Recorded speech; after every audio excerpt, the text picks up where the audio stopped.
So, I was thinking as we've gone through this today, really, we've had a few caution lights. We've even had a few four-way stop signs.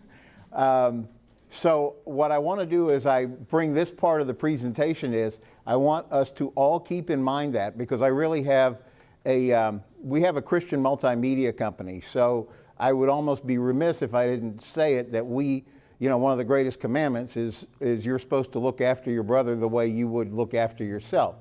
So everything that I'm going to talk about is going to be all green light stuff, okay? So we're like gas pedal to the floor. We're going to talk about how you market to this demographic.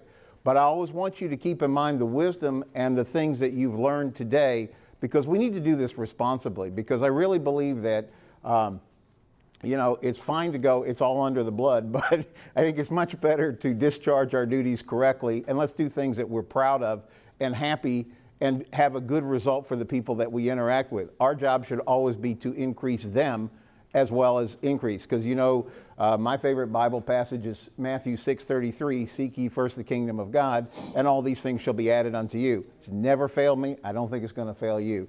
So what we're going to try to talk about is, it's a funny road that I got into even working with seniors, but it goes back quite a ways. We had a radio network called The Music of Your Life, which primarily dealt with seniors because it played music like Frank Sinatra, Tony Bennett, Nat King Cole. In the business, they called it standard. So it's Michael Bublé, it's like even Rod Stewart these days and things like that. And so primarily, we reached an audience of 50 plus. And one of the things that we did as a couple of kids from Georgia who got to Florida via 10 years in New York City, we got to New York City because we felt like we had to go and talk to advertising agencies about the value of seniors. Now, you would think if you go to Madison Avenue, this is the bastion of advertising brilliance and all of that. And this is where all the great marketing ideas and things come from. But we found, as a couple of kids from Georgia going up to New York City and being in Manhattan and going over to Madison Avenue, that we really found ourselves having to do a lot of education, because we would hear dumb stuff all the time of like, well, we get your market anyway. We buy a lot of daytime television. We're getting the seniors anyway. We don't need to buy your radio network to be able to do that.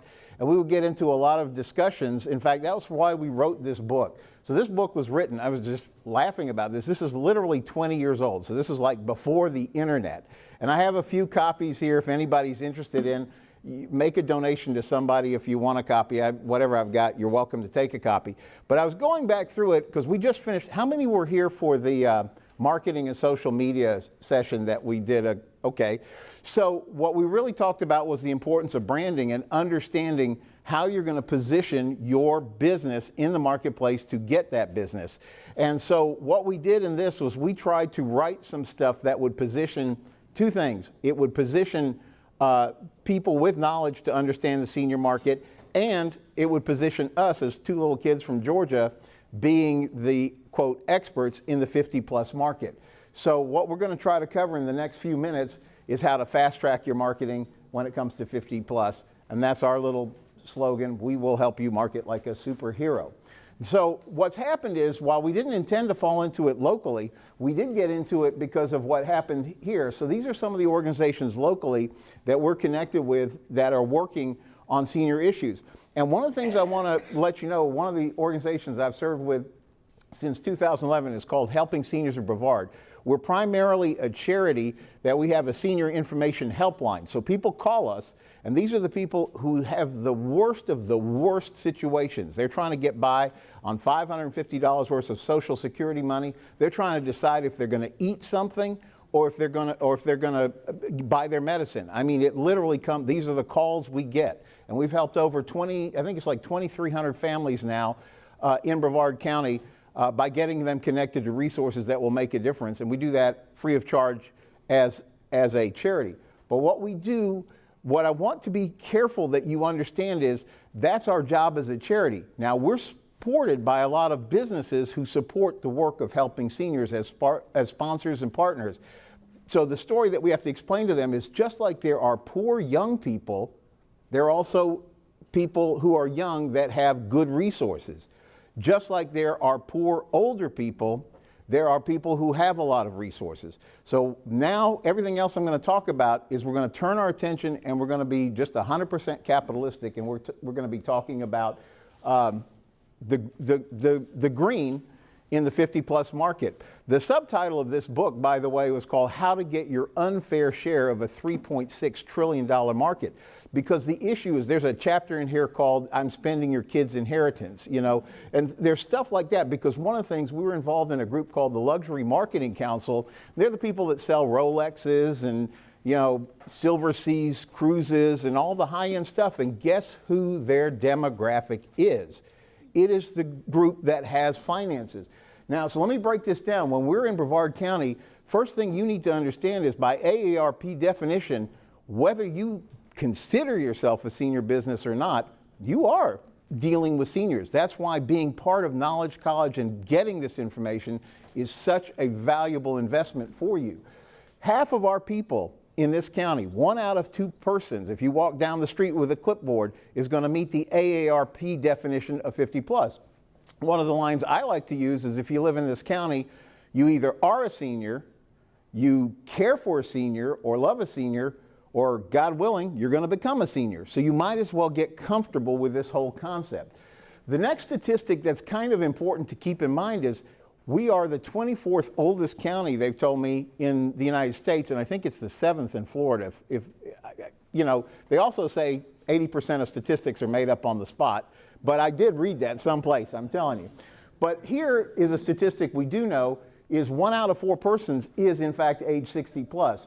We have more persons 60 plus than we do under the age of 18 in this county. And consider these stats. We have 1 out of 4 households has a person under 18, but 4 out of 10 households have a person 60 plus. So we have a lot of seniors, so it behooves you to learn how to do this. We also call this the money demo. The reason we call this the money demo is because seniors are the money demo. This may be easier for you to read in your handouts, but basically what it's showing is that you see the net worth, which is that blue, it's basically trying to show you the actual dollar amount, but you see how the net worth peaks at 65 to 70 years, and it's still pretty good, 70, 75, and 75 and over is still pretty strong. In fact, statistics are like that 75% of all financial assets are in fact controlled by somebody 50 plus. And there's a whole explanation in the book that we talk about. It's called the net spender versus net saver effect. It's basically, to bring it down in a nutshell, when you're a kid and you're going to college, you are a net borrower, because think about it, you're having to get subsidized. You're writing home saying, Mom, I need more money, I got to get this, my books are due for school, all these things. So you're borrowing, you're trying to get more money than you make. And then as you start working, now you're having to buy a bunch of stuff, right? Because you have to get your deposit for your apartment, you're going to have to get your money for a car, you're going to have to all this stuff that you have to go out and buy the first time. You got to buy that first refrigerator, that first loud stereo for your car, whatever it is you're doing, that latest and greatest iPhone. So you have to buy all these things. That makes you a net spender early in life. Then you become a net saver, right? Because now you've got responsibilities. You're having to pay a mortgage. You're having to think about socking money away for your kids to be able to have some sort of inheritance. You got to think about your own, how you're going to live at the other end of your life when you're not able to work, when you're retired, all these things. So you become a net saver in that middle part of your career. And then as you get older, you go, well, I can't take it with me, so I might as well figure out what I'm going to do that has good. And sometimes it's good things, it's charity. Sometimes it's things like, well, all my life I've wanted this car, I'm going to buy it, or I'm going to buy it. What was your example? That Susie walks in and he wants to buy it for Susie or something, you know, whatever. So again, we're staying on the green side of all this, where it's all good, but the money is there. So if you're going to pick a target market, you might as well go fishing in a hole that has a lot of resources where you could actually catch something. One of the things that we used to bring out to radio stations all around the country, because they would laugh at us, because you got to understand, traditional media says your demographic that you want to get is either adults 25, 54, or a lot of times they'll say it's 18 to 49. Typically, advertisers will look for women who are 18 to 40 because they perceive them as making the most decisions for their household. These are the ones who are going shopping. These are the ones who are going to decide where the kids go to school, where they're going to get school clothes, all those things. That is the number one demo that most advertisers look for. But our argument to flip it around is say, yes, but these are the ones who are the most stressed out, who have the least disposable money. In fact, what we talk about seniors is seniors have two things that the rest of us don't have. There's a magazine they publish in France, which I can't say this in France, maybe my daughter can who's taking French, but it's called, it translates into English, it's the magazine of refound time. Seniors have two things that typically the rest of us don't. They have discretionary time and they have discretionary money, because typically when they're at that age, typically they're working because it's a decision that they want to work. They're not trying to necessarily support a family in the way they did.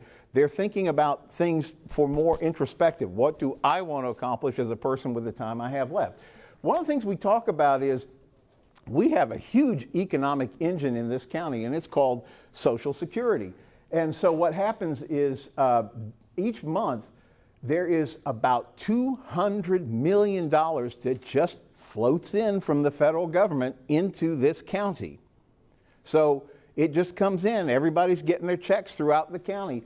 It's about $6.5 million per day. So that's the economic engine of Social Security alone. Forget anything else.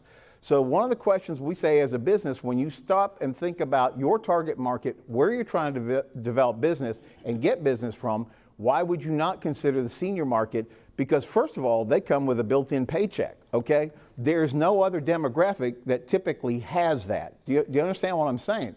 This is why it is an excellent target market.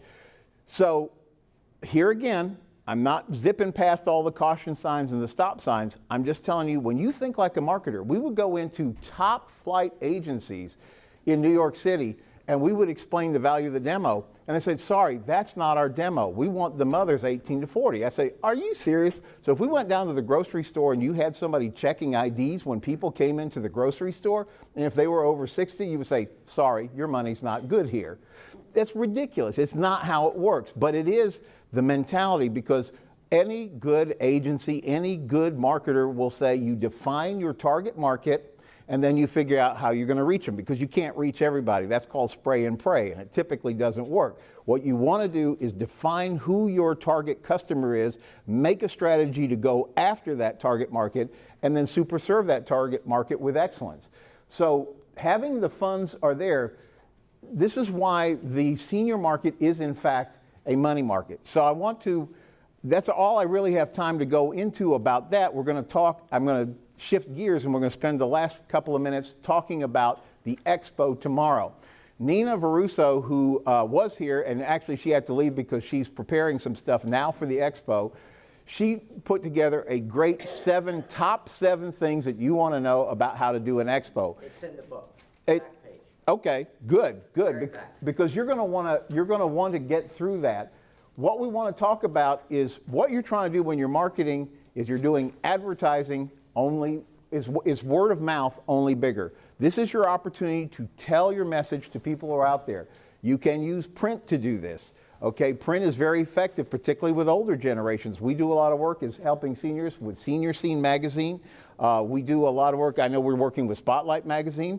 The demo is the right demo for print. All the kids are on iPhone and print is dead amongst them. But fortunately, one of the best things about marketing to a 50-plus group is you don't have to be all that innovative. You just do the stuff that works, because this demo is used to the stuff that works. I remember talking to my dad, who was a nuclear chemist. He did not want to learn personal computers at all. He was like, the guy was brilliant. He would bring home theses we couldn't even understand the title of, let alone read the book. But he didn't want to learn personal computers. Like, I got my systems. I know what I want to do. Print is like a system that older people know. It works. TV is something that everybody, again, the younger demo is unplugging and doing things like that. But the older demo gives us an opportunity to do traditional advertising. This could be cable advertising. There's a lot of places we can go with that. Radio, this is the demo that may or may not be Pandoring. They're probably still on AM and FM. Direct mail is a great way to reach people because you can geo-target zip codes and you can reach people, particularly if you have a neighborhood business and things like that.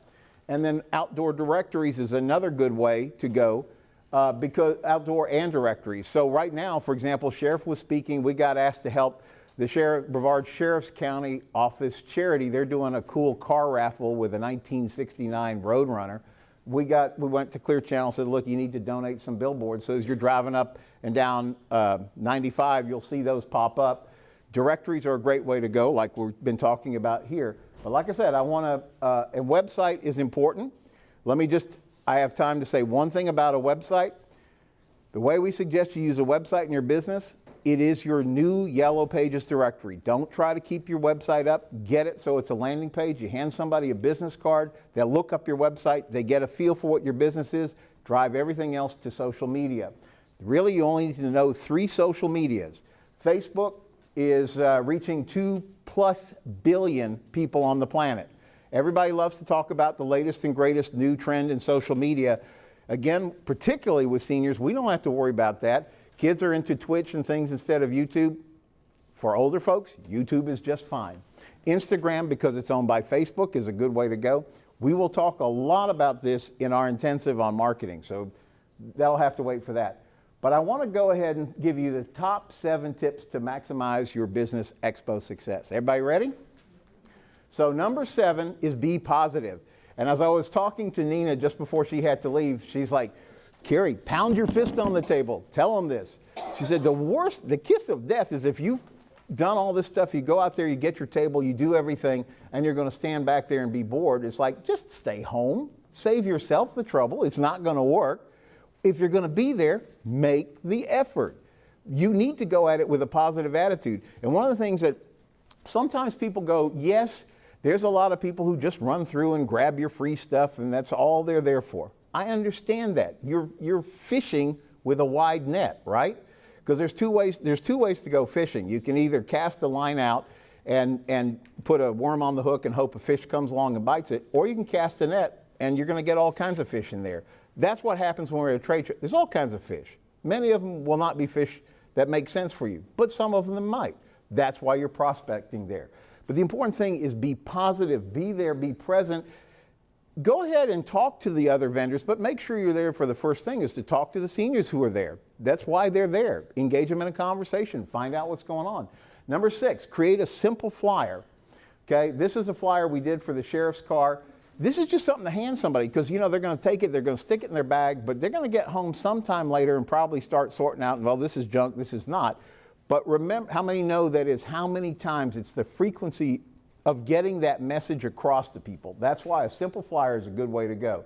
Number 5, this is the visual display. That's my wife, Tammy. That's my daughter, Anna. So there's our visual display for helping seniors because they were voluntold we need help manning the table. So there we are. And that was an example. I think this was Christmas time, but so we were all trying to be in the Christmassy side of this. But we wanted to have a table that was attractive so people would come up and talk to us. Number 4, run a contest. People love stuff. You give away something. You know, have a little basket. Let people leave you a name card. Don't abuse it. Don't use it as a reason to call them back unless you're going to tell them that you're doing it. Be honest. I mean, if you're just trying to harvest names, you're trying to harvest names. Be honest about it, okay? Because who are you kidding? You know, that's the first thing. That's what we've been talking about. That's the yellow light and red stop sign stuff we've been talking about all morning. But run a contest. Have fun with this. It goes back to be enthusiastic. And 3, free giveaways. Okay, these are the pens, these are the tchotchkes, these are all the things that are fun to hand out. Everybody likes to go home a winner, so send them with something. Make it worthwhile. It doesn't have to be expensive. Pens are always popular. It's all about getting your name out there at a trade show. Number 2, business cards. Give them a business card. If you're not prepared, you get somebody who's interested and you can't exchange information, then you kind of wasted your lead, right? So, and the number 1 is signage. This was when we had our 51 Ford car raffle. So we just had a big car to tell people you can buy a car raffle ticket. So that's the point. So, so the next thing that we're going to do is actually October 6, 2018. Save the date. For those who are at the first, that was level 1. This is level 2 on social media and marketing. So we're going to have a full day session or half day session, 9 a.m. to 2 p.m. You can email me or just make sure Rob knows, and we'll make sure you have the information on it. I think we're going to be holding it the same place we did last time, which we were blessed to be able to use the facility at Christian Care Ministry, and it was very conducive for what we were trying to do. So that's the next thing. So the last point that I wanted to say, just on behalf of Nina, I want to reiterate this because you guys talk about this, but if you think you have a half table of stuff, you know, that you're not going to be able to fill the table, because these tables are this size, let me know after some point here, because Nina's going to try to pair you up with somebody that's non-competitive so you guys share a table. It will help you guys both because you want the table to look interesting. Does that make sense? All right, good. Thank you very much.